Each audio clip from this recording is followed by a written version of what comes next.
Barbie in the Pink Shoes.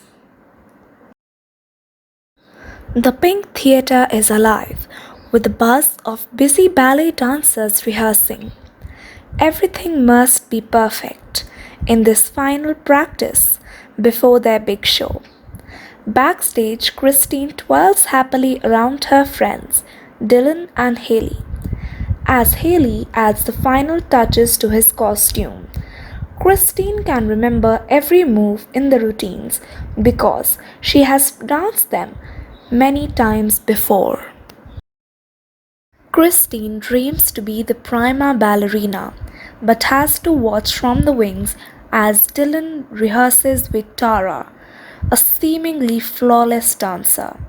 The strict teacher, Madame Natasha, and Tara's father think their dancing is perfect. The ballet scouts are sure to be impressed. It's Christine's turn to take the stage and perform her smaller piece. She begins her routine with clean, beautiful ballet. As she dances, Christine loses herself in the music and changes the steps. Stop! Madame Natasha only wants to see the prepared steps, not new ideas. Feeling sad, Christine realizes that she has ripped her shoes. Haley and Christine visit Madame Katerina's cozy costume room in the theatre to search for a new pair of shoes. There are so many fabulous tutus and costumes to look at. Christine loves the sparkly gazelle dress and wishes she could play the lead part. After searching several locations, Madame Katerina finally finds a pair of shoes for Christine. She brings out an old box containing a pair of bright pink shoes. Thank goodness! Christine slips the shoes on and laces them up, even though Haley reminds her that they're the wrong color. But Christine is smiling again. Pink is always in style.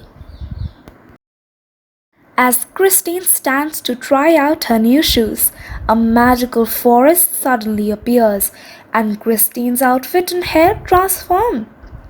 She now has gorgeous strawberry blonde hair and is wearing the blue tutu that she was admiring moments before. The pink shoes are magic!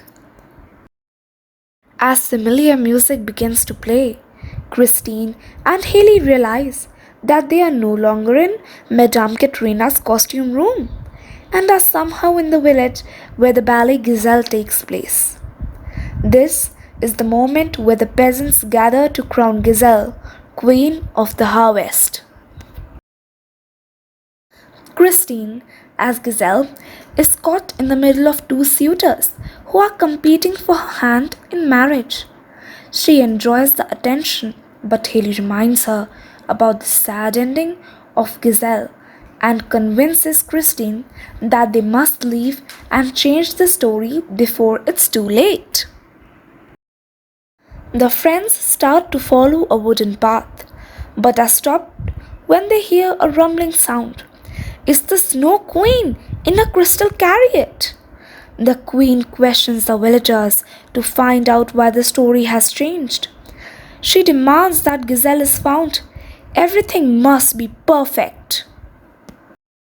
The girls emerge from the forest and now find themselves by a beautiful lake, with graceful swans gliding across the water. Christine sees her reflection in the shimmering water. She is wearing a new dress and has brunette hair. Now she is Audit from the ballet Swan Lake. As the sun sets and the moon rises, the swans from the lake transform into beautiful dancers wearing classic Swan Lake tutus. One dancer hands Christine a sparkling crown, which she gladly places on her head. "They think I'm the Swan Queen," she exclaimed excitedly to Haley. Handsome Prince Siegfried approaches and takes Christine's hand, who happily accepts her role as Audit. The pair dance with a magical connection. Siegfried is clearly impressed by Audit's charming dancing and she thinks he looks like Dylan. Unseen, evil Rothbard watches from behind a tree as Siegfried asks Odette to the royal ball. Rothbard wants his daughter Odile to marry Prince Siegfried, and now Odette could ruin his plan. Suddenly, Rothbard raises his arm and casts a spell on Odette and Haley, turning them into swans.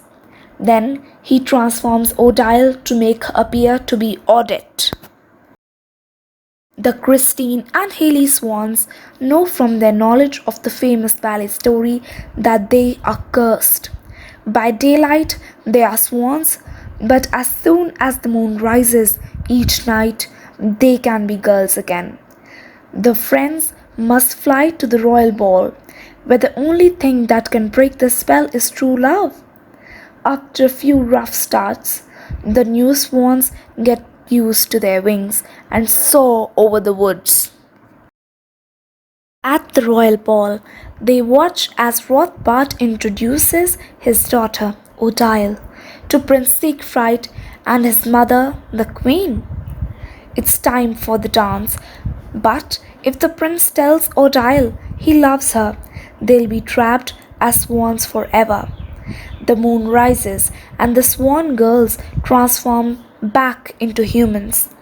Christine quickly gets Siegfried's attention.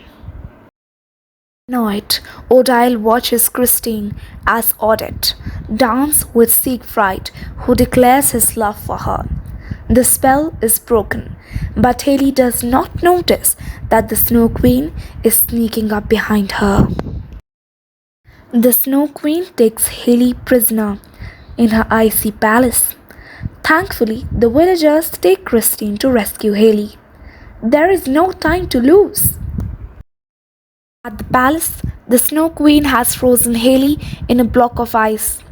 Christine arrives to save her, but the Snow Queen casts a spell to control her every dance move, so she can't change the stories anymore.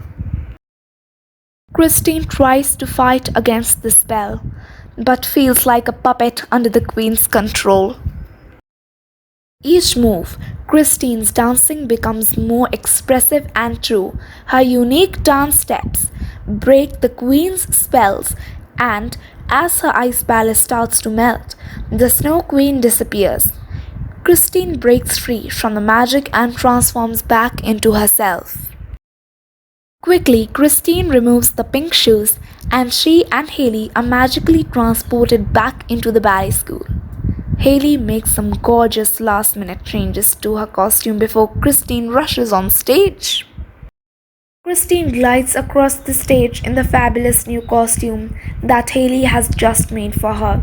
Even Madame Natasha nods with approval. The audience watches with awe as she mixes classical and modern dance styles. It's clear to all that she is dancing from her heart. After the performance, Christine and Tara take a final bow. It's no surprise when the ballet scouts award the company's lead role to Tara, who was fabulous.